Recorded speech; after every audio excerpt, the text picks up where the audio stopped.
Hello दोस्तों, मेरे YouTube channel में आपका स्वागत है। तो इस चैनल पर आपको ऑडिट का कंप्लीट सिलेबस कवर करवाया जा रहा है और इसकी जो नोट्स है उसकी पीडीएफ आपको मेरे टेलीग्राम चैनल पर मिल जाएगी। तो प्लीज़ चैनल को लाइक एंड सब्सक्राइब कर लीजिए। तो आज का हमारा टॉपिक है आंतरिक नियंत्रण। देखो, ये आंतरिक नियंत्रण होता क्या है, पहले हम इसे देखेंगे। आंतरिक नियंत्रण, आंतरिक नियंत्रण को हम इंग्लिश में कहेंगे इंटरनल कंट्रोल। देखो, इंटरनल कंट्रोल क्या होता है, इससे पहले कि हम एक प्रोसेस देखते हैं, सबसे पहले कि ऑडिट क्या होता है। देखो, व्यवसाय के अंदर अनेक प्रकार के लेन देन किए जाते हैं और वो लेन देन होने चाहिए मौद्रिक। तो एक दिन में बहुत सारे लेन देन हो जाते हैं जिसे हम याद करना हमें मुश्किल हो जाता है। तो हम क्या करते हैं, इन लेन देनों का लेखा करते हैं और लेखा करने के बाद में एक ऑडिटर को नियुक्त करते हैं।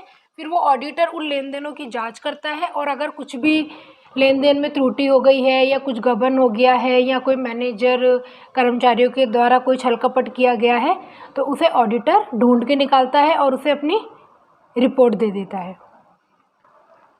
तो देखो, आंतरिक नियंत्रण के अंदर क्या होता है कि व्यवसाय में जो भी आर्थिक या प्रशासनिक क्रियाएं होती है उन्हें किस तरह से हम नियंत्रित कर सकते हैं। जैसे व्यवसाय में जो लेन देन होते हैं उसे किस प्रकार से हमें लिखना चाहिए, व्यवहारों का सही लेखा किया गया है नहीं ये देखना चाहिए, कोई गलती या गबन हो गई है तो उसे रोकना चाहिए या फिर उसे शीघ्र पकड़ना चाहिए, और जो भी व्यवसाय की संपत्तियां हैं, दायित्व हुए हैं, उनका सही प्रकार से लेखा किया जाना चाहिए। जो इस प्रकार के जो भी नियंत्रण होते हैं इन्हीं को ही आंतरिक नियंत्रण कहते हैं। देखो, आंतरिक नियंत्रण का क्षेत्र काफ़ी विस्तृत होता है, इसमें बहुत सारी क्रियाएं शामिल होती है। वह क्रियाएं आर्थिक भी हो सकती है और प्रशासनिक भी हो सकती है। ठीक है, तो इसे आप ध्यान रखना। इसे हम देखेंगे अब। तो आज हम पढ़ेंगे आंतरिक नियंत्रण में, इसकी मीनिंग देखेंगे, ऑब्जेक्टिव देखेंगे, इंटरनल चेक देखेंगे और इंटरनल ऑडिट देखेंगे। फर्स्ट है आंतरिक नियंत्रण। डब्ल्यू बिक के अनुसार आंतरिक नियंत्रण के अंतर्गत वे समस्त उपाय आते हैं जिसके द्वारा व्यवहार के प्रत्येक पहलू को नियंत्रित किया जाता है। मतलब व्यवसाय में जो भी व्यवहार हो रहे हैं, लेन देन हो रहे हैं, उसके प्रत्येक पहलू को नियंत्रित किया जाता है। आंतरिक नियंत्रण में व्यवसाय के प्रत्येक पहलू को योजनाबद्ध ढंग से नियंत्रित किया जाता है। इसके अंतर्गत व्यवसाय की आर्थिक और प्रशासनिक दोनों क्रियाएं सम्मिलित होती है। ध्यान रखना, आर्थिक और प्रशासनिक। आंतरिक नियंत्रण में वित्तीय तथा गैर वित्तीय सभी नियंत्रण शामिल होते हैं। देखो, इसमें नियंत्रण कौन कौन से हो गए, लेखा संबंधी जो भी काम होते हैं उस पर भी कंट्रोल किया जाता है और जो प्रशासनिक कार्य होते हैं उस पर भी कंट्रोल किया जाता है। जैसे प्रशासनिक कार्य कौन से होते हैं, जैसे मैनेजर के द्वारा कोई नीतियाँ बनाना या योजनाएं बनाना, उन सबको भी नियंत्रित किया जाता है।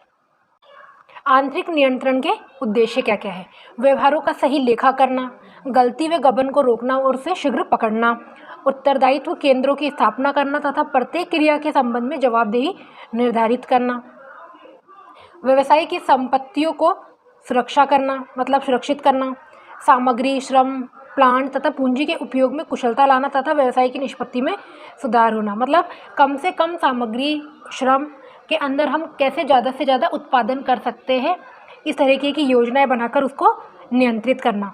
आंतरिक नियंत्रण द्वारा लक्ष्यों का निर्धारण किया जाता है, वास्तविक कार्य की लक्ष्यों से तुलना की जाती है तथा विचरणों का पता लगाकर उन्हें नियंत्रित किया जाता है। देखो, इस लाइन का क्या मतलब हुआ कि हम जब भी कोई काम शुरू करते हैं तो हमारा कोई ना कोई गोल होता है, कोई लक्ष्य होता है। जैसे कि आज हमारा लक्ष्य है कि हमें 3 चैप्टर कंप्लीट करने हैं, लेकिन हमें एक्चुअल में पढ़े कितने, 2 चैप्टर पढ़े। फिर हम लास्ट में एनालिसिस करेंगे कि हमें पढ़ने 3 थे लेकिन हमने पढ़े 2 ही है, तो हम उसको कैसे ज़्यादा से ज़्यादा इम्प्रूव कर सकते हैं, इस तरीके के विचरणों का पता लगाया जाता है। आंतरिक नियंत्रण व्यवस्था स्थापना करने की जिम्मेदारी प्रबंधकों की होती है। देखो, आंतरिक नियंत्रण की जिम्मेदारी किसकी है, प्रबंधकों की। आंतरिक नियंत्रण का स्वरूप क्या है, आंतरिक नियंत्रण के अंतर्गत रोकड़ पर नियंत्रण किया जाता है, सामाजिक वित्तीय नियंत्रण किया जाता है, कर्मचारियों के वेतन संबंधी नियंत्रण होते हैं, व्यापारिक लेन देन से संबंधित कंट्रोल किया जाता है, स्टॉक से संबंधित कंट्रोल कि भाई जितने स्टॉक की ज़रूरत है उतना ही मंगाया जाए, फालतू का स्टॉक मतलब नहीं रखा जाए। विनियोग संबंधित नियंत्रण मतलब कितना हमें इन्वेस्टमेंट करना है इस पर नियंत्रण रखा जाए। दायित्वों पर नियंत्रण, व्ययों पर कंट्रोल रखना चाहिए, ज़्यादा से ज़्यादा एक्सपेंसेस नहीं करने चाहिए। लेनदारों व देनदारों पर कंट्रोल।